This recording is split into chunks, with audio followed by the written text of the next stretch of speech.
Hello students. आज हम 2 मार्च की आपकी इंग्लिश रीडिंग कैंपेन की इंग्लिश वर्कशीट को रीड करेंगे। ऑफ फैबल। फैबल का मतलब होता है एक शॉर्ट स्टोरी जिसका कोई मॉरल हो। मॉरल मतलब कोई सूचना जिसमें दी गई हो। ठीक है, तो a story with birds and animals. Fable जो ज़्यादातर होती है ये बर्ड्स और एनिमल्स की कहानी होती है जिसके द्वारा हमें कोई लेसन दिया जाता है या कोई मॉरल बताया जाता है कि इससे हमें ये सीख मिली। ठीक है। The monkey and the crocodile, ये कहानी कहाँ से उठाई गई है? पंचतंत्र की कहानियों से।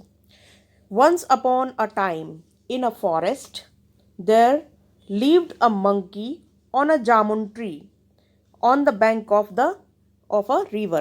तो यहाँ पर इस लाइन में बताया जा रहा है कि एक बार की बात है। वंस अपॉन अ टाइम, एक बार की बात है, एक जंगल में, फॉरेस्ट मतलब जंगल में, एक मंकी रहा करता था जो जामुन के ट्री पर रहता था एक नदी के किनारे। ठीक है, तो बैंक ऑफ रिवर मतलब नदी के किनारे।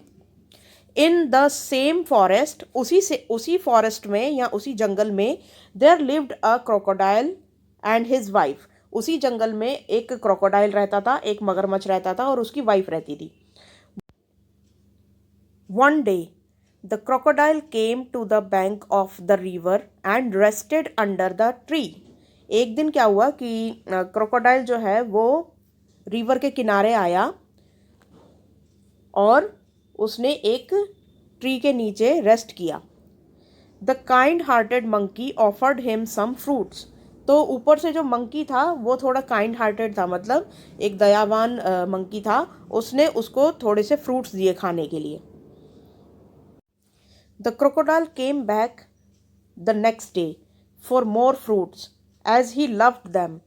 तो जो क्रोकोडाइल था उसको वो फ्रूट्स बहुत पसंद आए थे, तो वो अगले दिन भी वापस आया और उसने वो फिर से फ्रूट्स खाए। As days passed by the crocodile and the monkey became good friends. अब जो था मतलब ये दिन बीतते गए और क्रोकोडाइल और जो मंकी है वो दोनों फ्रेंड्स बन गए। One day the monkey sent some fruits from for the crocodile's wife. अब जो है मंकी ने कुछ फ्रूट्स जो हैं वो क्रोकोडाइल के हाथों उसकी वाइफ के लिए भिजवाए। She ate the fruits and like them. अब जो वाइफ थी उसने वो फ्रूट्स खाए और उसे भी पसंद आए। बट वॉज जेलस, मगर इसकी वाइफ जो थी वो थोड़ी सी जेलस हो गई। और as she didn't like her husband spending time with the monkey, और उसे बिल्कुल पसंद नहीं था कि मेरा जो हस्बैंड है, मतलब जो क्रोकोडाइल हस्बैंड है, वो एक मंकी के साथ अपना टाइम बिताता है। शी टोल्ड हर हस्बैंड, अब उसने अपने पति से बोला, इससे क्रोकोडाइल से, if the fruits are so juicy I wonder how sweet the monkey's heart would be. यहाँ पर वो बोलती है कि अगर ये फ्रूट्स इतने जूसी हैं तो मैं सोच रही हूँ कि इस मंकी का जो दिल है वो कितना जूसी होगा, रसीला, रसीला होगा। तो get me the heart of the monkey. अब यहाँ पे जो वाइफ है वो डिमांड करती है क्रोकोडाइल से कि मुझे उस बंदर का दिल ला कर दो, मैं दिल खाऊंगी। The crocodile was not willing to kill his friend. अब जो ये क्रोकोडाइल है ये थोड़ा सा शॉक्ड हो जाता है और वो मतलब बिल्कुल भी इस पक्ष के समर्थन में नहीं था कि मतलब उसको, क्योंकि दिल दिल खाने का क्या मतलब है कि उसे उस मंकी को मारना पड़ेगा और वो उसे मारना नहीं चाहता था बिल्कुल भी। बट हैड नो चॉइस, लेकिन इसके पास और कोई चारा भी नहीं था। He invited the monkey to his house for dinner and told him that his wife would like to meet him. अब ये क्या करता है कि मंकी के पास जाता है और यहाँ पर बोलता है कि मेरी जो वाइफ है उसको तुम्हारे भेजे हुए फ्रूट्स बहुत अच्छे लगते हैं, तो उसने तुमसे मिलना चाहती है और तुम्हें खाने पे बुलाया है, रात के डिनर पे बुलाया है। तो वो इनवाइट करता है कि चलो मेरे साथ, मैं तुम्हें खाने पे ले चलता हूँ। The monkey was happy. अब यहाँ पे मंकी जो था, अब तारीफ सुन के कौन खुश नहीं होगा, तो मंकी भी खुश हो जाता है। But couldn't trick the monkey, sorry but couldn't swim. लेकिन ये जो मंकी था ये खुश तो हो जाता है, लेकिन वो बोलता है कि मैं तैर नहीं सकता। तो वो क्या करता है, क्रोकोडाइल की ऊपर बैठ जाता है। The crocodile was happy that he had trick the monkey. अब ये जो क्रोकोडाइल है ये खुश हो रहा होता है कि इसने इस बंदर को या इस मंकी को बेवकूफ़ बना दिया। However while talking he told the real reason for taking the monkey home. अब ये क्या होता है कि बातचीत कर रहे होते हैं आपस में जाते टाइम, घर पे जाते टाइम, तो ये जो बातों ही बातों में क्रोकोडाइल जो है वो इसको असली रीज़न बता देता है कि ये क्यों घर लेके जा रहा है। The clever monkey said you should have told me earlier, I left my heart on the tree.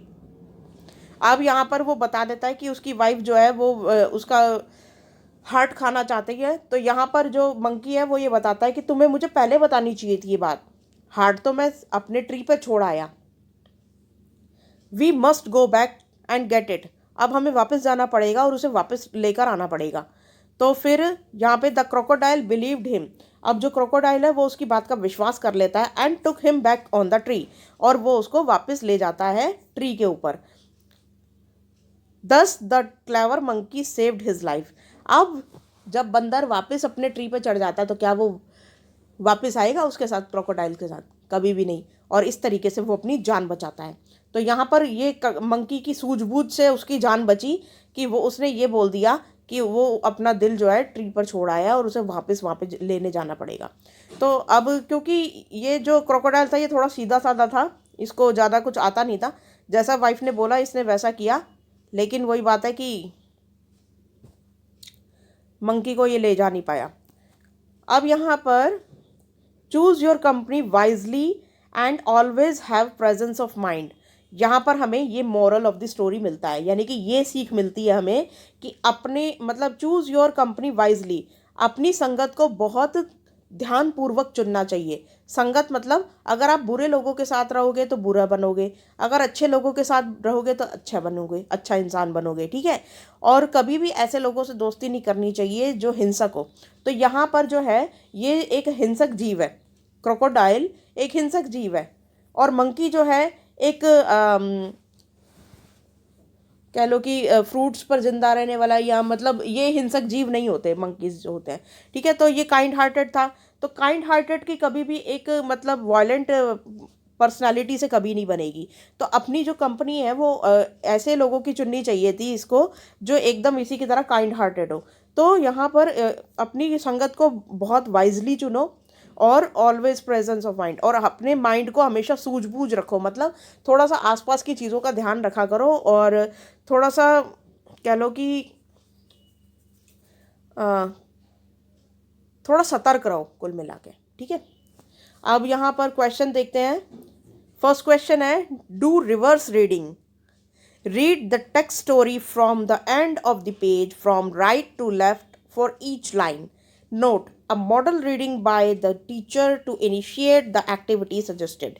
यहाँ पे हमें उल्टी रीडिंग करनी है, ठीक है। तो अब हम नीचे से स्टार्ट करेंगे, जैसे कि हमारा यहाँ पर पूरा ख़त्म हो रहा है तो हम यहाँ से स्टार्ट करेंगे और मैं उल्टा यहाँ से पढ़ना स्टार्ट करूँगी इस दिशा में, ठीक है।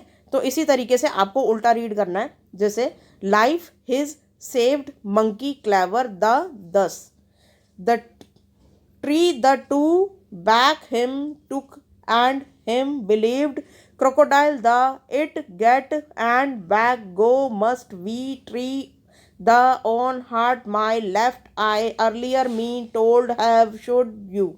तो इस तरीके से आपको ये जो है रीड करना है। बेसिकली इस वर्कशीट का जो मेन मकसद है वो आपको रीडिंग आनी चाहिए इंग्लिश की, तो ये आपको सिखाना है।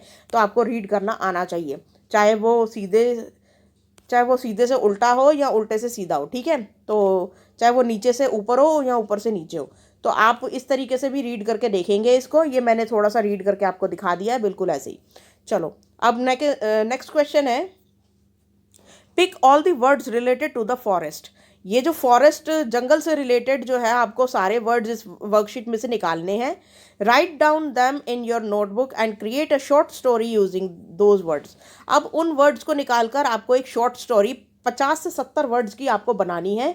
और यहाँ पे कुछ वर्ड्स दिए हुए हैं, जैसे एग्जांपल के लिए क्रोकोडाइल, रिवर, तो हम मंकी का भी उपयोग कर सकते हैं, जामुन ट्री का भी उपयोग कर सकते हैं, और बैंक ऑफ द रिवर भी उपयोग कर सकते हैं, ठीक है। तो मैंने एक शॉर्ट स्टोरी बना रखी है, मैं आपको दिखा देती हूँ। तो ये है वो स्टोरी, और यहाँ पे ये रहे वो words, crocodile, forest, river, monkey, trees, fruits. तो यहाँ पर इस तरीके से स्टोरी जो है बनाई हुई है। Once upon a time there was a forest full of grass and trees of jamun. तो एक बार की बात है कि एक जंगल था या एक फॉरेस्ट था जो कि फुल था किससे, ग्रास, ग्रास मतलब घास, और जामुन ट्रीज से भरा हुआ था। A monkey lived on a jamun tree. अब एक मंकी जो था उसमें वो जामुन ट्री पर रहा करता था। He was a kind hearted monkey, वो एक बहुत दयालु मंकी था।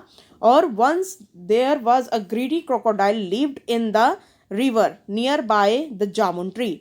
अब एक बार की बात है कि एक क्रोकोडाइल जो था वो रिवर में रहता था जो कि जामुन ट्री के जस्ट पास में से ही बहती थी।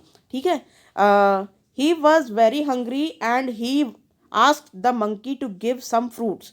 और वो एक बारी बहुत भूखा था और उसने मंकी को बोला कि मुझे थोड़े से फ्रूट्स दे दो खाने के लिए ट्री पे से। ही डिड सो, उसने ऐसा ही किया, एंड दे बिकम फ्रेंड्स, और वो दोनों फ्रेंड्स बन गए। ठीक है। तो इस तरीके से जो जो है हमने शॉर्ट स्टोरी लिखी है, और इस तरीके से आपको भी लिखनी है। अगर लिखनी अपनी तरफ से बना सकते हो तो बहुत अच्छा, नहीं तो यही लिख देना।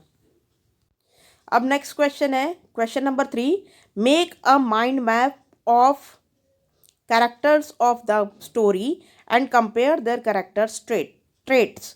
तो अब आपको एक माइंड में इन सारे कैरेक्टर्स की, जैसे बंदर हो गया, मंकी हो गया, और क्रोकोडाइल हो गया, और उसकी वाइफ हो गई, तो यहाँ पर उन सबको कंपेयर करो आपस में कि आपको कौन से कैरेक्टर ट्रेट्स जो है आपको पसंद आते हैं। उनमें तीनों में से सबसे अच्छा कैरेक्टर किसका था, तो ऑब्वियस सी बात है मंकी का था। तो which character do you like the most and Y.